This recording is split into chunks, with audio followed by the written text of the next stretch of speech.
Okay, so this is second time lucky. So today I'm going to be speaking to Fiongal Greenlaw, who has set up the Wellness Foundry, and he has a really fabulous story to tell about his entrepreneurial journey.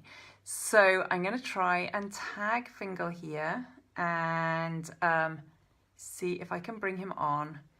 And because he came on just a second ago and the audio was just terrible, so we're going to see if we can just improve it, and hopefully the next time round it will be better.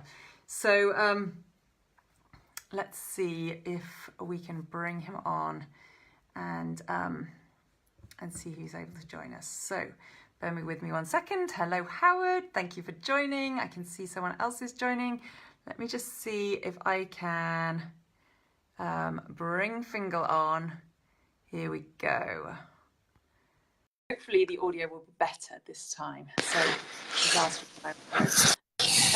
much better. Hello. Yes. No, I can hear you seamlessly. Fantastic. So this native Facebook application can be so ropey sometimes. So and really dodgy about bringing people on. So sorry Yes. for No. initial stress on getting you online. Deep breath. And now we can start. So thank you for joining us and putting up with the tech dramas of trying to get onto the Facebook Live. And what I would really love to speak to you about is how you kind of came to found the Wellness Foundry, what your journey looked like, because you didn't take a normal route into the wellness industry. So I would love to hear a little bit more about that. And I was saying on the first introduction that I did, that actually you came from the fashion industry. And for anyone who has wanted to look at Fiongal's website, you can absolutely see that he has amazing creative flair. So Fiongal has just finished the WordPress Success Bootcamp that he started in September, and his website went live about 10 days ago, I think. So go and have a look at wellnessfoundry.co.uk to have a look at some of Fiongal's fabulous creation. But in the meantime, let's hear a little bit about how you ended up working in wellness and why you're so passionate about it. Sure. Thank you. Thank you for the introduction. So I, like many people in the fashion industry, actually, it's obviously so fast-paced, and the pressure is so high because the turnaround has to be so quick, and everybody's demanding the new all the time. So I was working as the head of design at a London fashion house. I was doing that for about 3 years, and then my health just went into crisis. I was fainting. Inexplicably, I would just end up collapsing, and I went to the doctors and actually spent 5 days in hospital, and they couldn't find anything wrong with me at all. They ran every test under the sun. They measured my heart, measured my brain. Just couldn't find anything at all. So I left and then did what every sensible person did and just assumed it would go away and sort itself out. And of course it didn't. And it kept carrying on. And so I thought, okay, I need to discover the answers for myself, really. And at about the same time, I had quite a strong meditation practice going on as well, and I was having quite strong experiences in that. And again, nobody could give me answers or insights as to what my experiences were. So all in all, I really had to figure out the answers, the questions that were presenting to me. So that's what led me onto the wellness journey. And so what did you start off with? I think it was acupuncture that you started with, wasn't it? Yeah, so I actually ended up fainting on a retreat, on a meditation retreat. So that's the first indication that I had that it actually didn't really have anything to do with stress necessarily.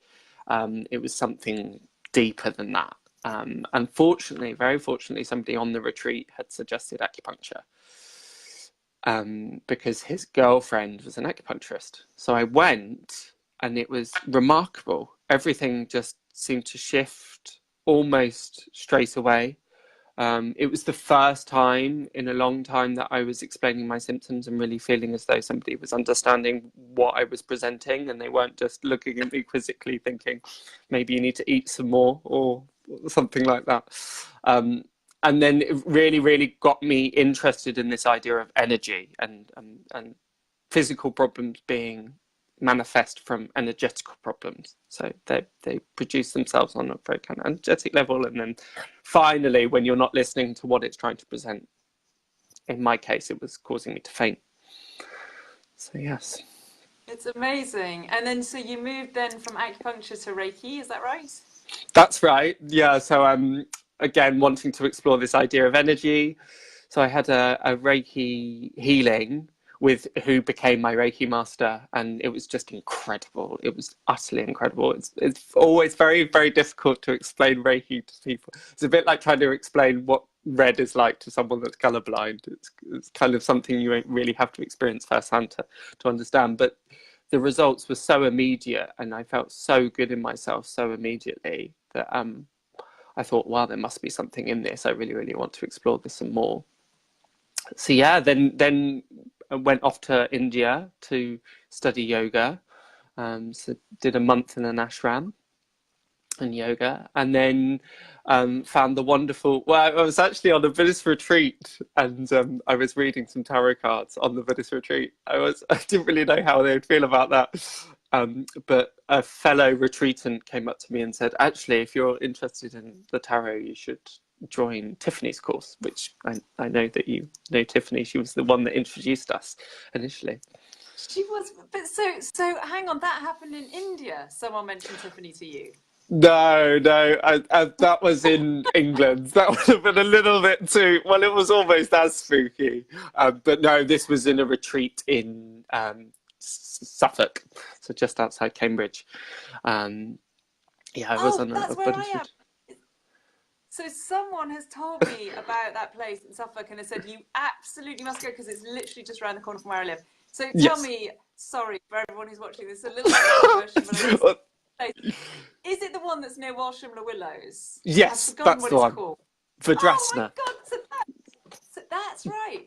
Okay, so I've had a look at their yoga retreats and I really love the look of them. So, okay, you've completely incentivized me. I Good. must go and find out about it. Perfect. So Yes, yes. It's next time funny you're how there, all these things kind of interweave, and yeah, life has a but funny way. next time, if you decide to go on a retreat in Suffolk, please will you message me first because Sure. I'm literally around the corner and we can hook up for a cup of Oh, coffee. perfect. So, That would be wonderful. Yeah, that would be really, really great. And the very odd thing is actually that was founded by money that was bequeathed to them by Alexander McQueen, the fashion designer. So actually, I've got an even stronger connection to there because they wouldn't have been able to build it without that great legacy. that's So, amazing. So what was their connection with Alexander McQueen? well, he used to go to the London Buddhist Centre, and he was just so enamored by it. It's interesting because a lot of people that work in fashion actually seem to go down the wellness route because of that very high pressured environment. So people often have to find things to counteract and counterbalance that high level of stress. So that's particularly with the wellness foundry. I find that a lot of my clientele are people that work in the creative industries because there becomes a point where you realize actually it can't just be about work. It needs to be counterbalanced with looking after myself, really. So okay, so with the Wellness Foundry, you now offer Reiki and yoga, but you also do a lot with tarot because you've been on Tiffany's program, and so and I think actually tarot is one of your most prominent offerings. Is that right? Is that one? That's one of the things that really people show a lot of interest in. So I'm Yes. really curious because I've been connected to Tiffany for a number of years now, and she always tells me about how people have these weird preconceptions around tarot, and so I would love to hear your take on tarot and what it is that you do with your clients that's tarot related. How does that work? If I came to you and said that I wanted to work with you with tarot, how would that look? Yes, fantastic. It's a really exciting opportunity to kind of explain all of this because, as you say, so many people have misconceptions about what it is and what it does. The first and foremost thing to kind of set straight is that it's not actually a predictive tool. A lot of people assume that we're going to be looking at me telling you what's to come. You're going to meet a tall, dark, handsome stranger. All of those kind of those stereotypes and those cliches. But actually, the best way, that often how Tiffany describes it, is that it's like an X-ray. So say you were coming to me and you said, oh, I'm not quite sure, something doesn't feel right, I'm not quite sure what it is, but in myself, I just know something isn't working or something isn't as aligned as it should be. So you'd go to a doctor and they say, okay, we will, for example, we'll run an X-ray. And then the X-ray comes back and they say, okay, this is your circumstance, this is what's going on, and this is the prognosis, and this is how we can, this is the course of treatment. And if you choose to ignore that course of treatment, this is what it would look like, likely to look like.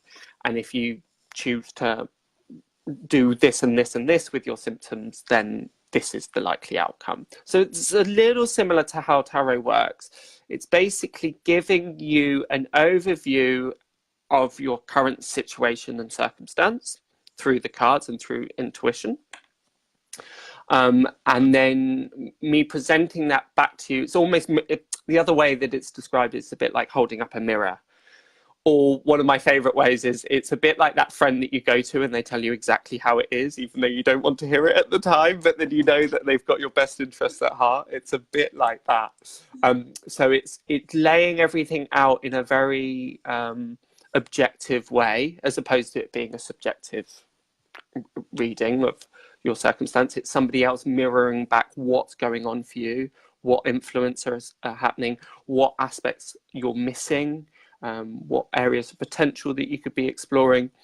So a lot of people worry about coming for a tarot reading because they assume that it's going to cement things that they don't want to happen, or it will cement ideas that they're not pleased with. I have had people come up to me and say, oh, I didn't want this tarot reading actually because last time I saw a tarot reader, they told me that I was going to break up with my boyfriend. And you're thinking, well, if that plant is that seed is planted, then it's going to sprout, really. So I can confidently say that everybody that comes for a tarot reading with me comes out more confident and more clear about what's going on in the future. The tarot and I would never at any times take away your agency within what you do and your choices. And you know, as with anything, even going back to the X-ray example, if a doctor said, we think this is best for you, it's completely within your agency to ignore that advice or take that advice. So it's very much the same with tarot. But we look at finance, relationships, so that's both romantic and familial and friendships. Particularly, the thing that I love exploring the tarot is areas and expertise that you wouldn't necessarily have thought of. It's just shining lights on things that you may have overlooked and just really offering clarity, because so often people come to tarot readings because they're a bit confused about which step to take next, or they've kind of got an idea but they just want some reassurance. So that's really where it comes into its own. The question that the tarot likes the most is, what do I need to know about myself right now? It has a personality in a way. It sounds a bit of an odd thing to say, but it gets a little bit irked if you say, am I going to get a promotion next month? It would much rather you say, what things can I do in order to enable me to get a promotion? Because then it's able to offer suggestions as opposed to black and white prediction, if that makes sense. I love that. So I love that question. Can you say that again? What is it that I need to know about myself right now? Yes, That's exactly. Amazing. Yes. I mean, that actually feels like the kind of question, whether we're sitting with a deck of tarot cards in front of us or not, that feels like something that we should be asking ourselves on a regular basis anyhow. Exactly. And so how long does a tarot session take with you? How long would someone expect to spend with you? Great question. So there are choices. You could do a half an hour read, and that's usually the shortest that I do. I like to do hour readings. That's my preferred method. So that's the offering that I've got on my website, is an hour reading, but I would be prepared to do shorter readings. But that really gives us time to dig in deep, look at all the different aspects, as I say, because it's usually opportunities, relationships, finances. There's quite a lot to go through within the hour. So generally the reading's about 50 minutes, and then I leave 10-15 minutes towards the end for any specific questions that people may have, or just to kind of go over anything or clarify anything that they haven't quite understood. And then I would normally suggest that people get a reading once every 3 to 4 months, something like 3 times a year is probably, you don't want to be doing much more than that, because then it can creep into dependency and needing too much reassurance, because we're trying to empower people, not just let tarot forever give the answers that they need in themselves. So yeah, usually I see clients about 3 times a year, 2 to 3 times a year is usually good. But see, so I love that. So it's almost like a constant follow-up. And so do you refer back to a previous session and see what it was that was really, what was out of a line, whether they've managed to kind of bring themselves into alignment more as a result of what you discussed at the previous session, and how you can build on that in future sessions? Is that how it works?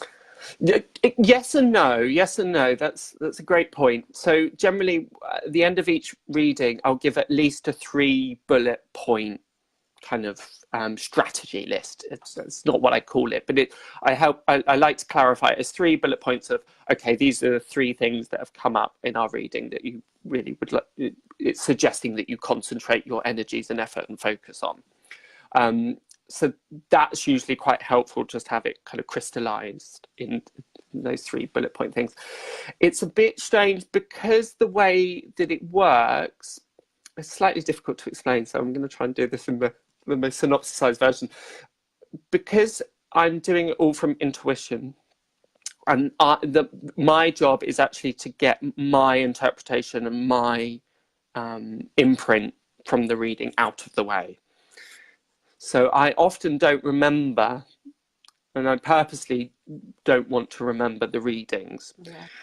So I will do the 3 bullet point thing, and I'll often remember that, but the ins and outs of the readings are much more they're more of a gift that's given to you and to be used by you in any which way that you see fit. But yes, we will touch on, often when I touch in with other, when I have the follow-up reading, I will remember snippets about what was said before, but often I just ask, I just say, is there anything that came out of the last reading that was helpful, anything that you need to explore in further depth? And often the feedback's fantastic. People really say, oh, that really resolved that, and that really gave me clarification, and exactly what you said was really helpful when I needed it. But you see, I find it fascinating that you rely a lot on your intuition, because I saw you using that in our group, in the WordPress Success Bootcamp. You can see it in your group interaction, like even just comments on other people's posts in the Facebook group, in the support group, showed a huge depth of understanding and intuition into other people's circumstances. And that was incredibly valuable for me, because I felt like you were my right-hand man at points when I was reviewing people's work. And so, but it's interesting that is coming through in your work as well, because actually that's not a conversation I've had with you before about how you use your intuition in your work. And so it's interesting. And so if anyone is thinking of speaking to Fiongal and having a session with him, I can promise you 100% I've seen that intuition at work, and it's fascinating, and it's really, really valuable. So, okay, so that's the tarot stuff, and I think it's great, because I've always thought of tarot, until I met Tiffany, I've always thought of it as a predictive test. And my mum has always said, I could never do a tarot reading, because I always feel like I would be too highly influenced by what they tell me, and I'll go away and make it happen. And that's, you've just kind of blown all of that out of the water. So it's obviously just, it's complete ignorance on my part, and obviously on my mother's part.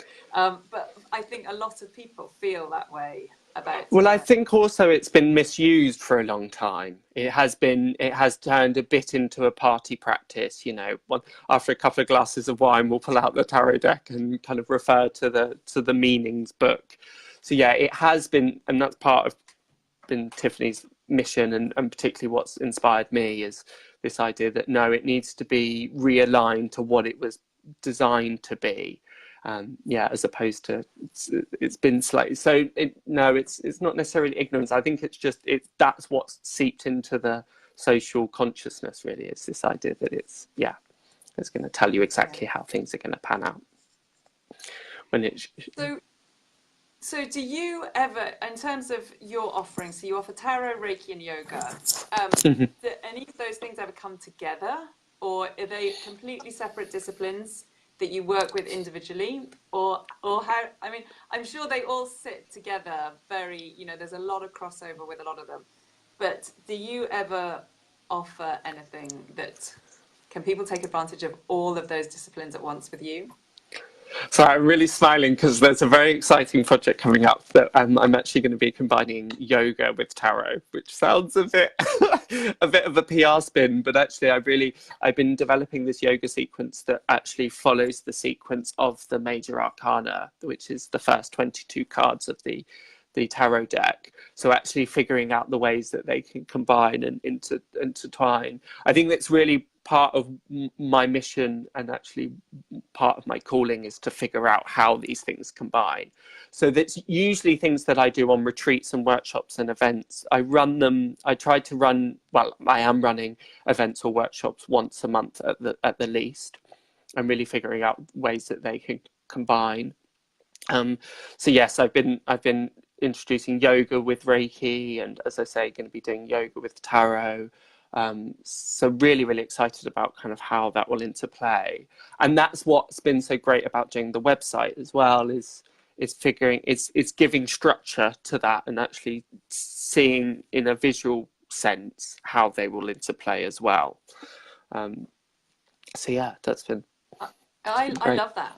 I love that idea of you bringing them together. I can see Tiffany has joined us with plenty of comments, and she said, "I love it. Just don't call it yogot." Oh, let's blow that one out of the water. Damn, yes, that domain name that you already registered. So, oh, sorry, Tiffany, you've been waiting for 15 minutes, didn't get a notification to come back. Oh, really sorry, Tiffany. Yes, you have missed the tarot bit. We've talked about tarot, well, we've mentioned you lots. And I'm so pleased that you're able to be here. But anyway, so Fingal, if people are wanting to connect with you, if they want a session with you, you're London based, and how Yes. can they best find you? Yes, so I am London based, but I can do remote readings. It works just like one-to-one readings. So a bulk of my tarot readings is actually done either via Skype or telephone. So we don't have to connect necessarily in London. The same goes with Reiki. It can work remotely as well. So the best way to find me, one of the wonderful things about setting up the website and with your help, is actually producing a booking system, which is just a dream come true, actually, because before it was just email ping pong, and it just drove us, both me and the client, mad. So it's all very streamlined. It's a very simple form now. You just pick your date, you enter your details, and then that's it. It's booked. Or you can book in a one-to-one call with me as well, a free consultation call if you just want to find out more about the services. But that's all on the website. So that's on www.wellnessfoundry.co.uk. Fabulous. And do you have workshops coming up or anything in particular that you want to let people know about? That's fantastic. So I'm going to be part of the Equilibrium Festival, which is in January at the Truman Brewery. So I'll be doing past life regression and yin yoga there, and then doing a tarot and crystal workshop that we actually ran in November, but it was so successful that we're rerunning it in February. And then in May, we're doing an event at Crabtree in Evelyn. So that's very limited spaces. That's only 12 spaces. But that's going to be, that's where the yoga, tarot and Reiki event will be happening in conjunction with Emerald and Tiger. Oh, So yeah, there's lots going on. there is lots going on. You are busy, and that's great. Now, Katie's just said, forgot to say, I've been here and see this as a sign, as I'd only just come across Fingal via his post the other day. Great to meet you. Oh, there you go, Katie. Fantastic. Very Fabulous. nice to meet you. Very nice to Yeah. meet you. So, okay, well, I've loved chatting to you because actually we've been working together for 12 weeks, but I've never really dug deep into this stuff with you. So it's actually a really fascinating insight for me. And I just want to take this opportunity actually to thank you so much for being an amazing student on the WordPress Success Bootcamp. And I love what you've created, and you were an amazingly diligent student, and an incredible part of the group. Actually, anybody who's in here and is watching this now, who's been part of the WordPress Success Bootcamp journey from September up until now, will vouch for the fact you have been a very valuable member of our community. So thank you for that. And just whilst we're talking about the WordPress Success Bootcamp, we are starting the next group on the 16th of January. So if anyone is interested in building their own amazing website like Fiongal has, then please connect with me and I can give you some of the details. But in the meantime, please go and check out his website, which is wellnessfoundry.co.uk, and reach out to him and find out more about his tarot, Reiki, and yoga services. And I can guarantee you will be blown away, because he's such a character and such a breath of fresh air. And so I know that you're going to love your engagement with him and interaction with him. So thank you for coming on and being with us today. Thank you. Sorry about our tech difficulties to start with, but we've always got to have some of those to make us appreciate actually getting together in the end. So, exactly that. Exactly. And, we will be in touch. I know we'll be in touch. But for anybody else, if we're not in touch before Christmas, have a wonderful Christmas. It's a week today, right? Christmas is a week today. I cannot believe it. I know. I need to go and get some Christmas shopping done. Thank you for joining us. Fantastic. So Thank you so much, Vicky. Season. Wonderful catching up. And I'll catch you in the group. Take care. Will Thanks, do. Fiongal. Bye, Bye Vicky. for now. Bye.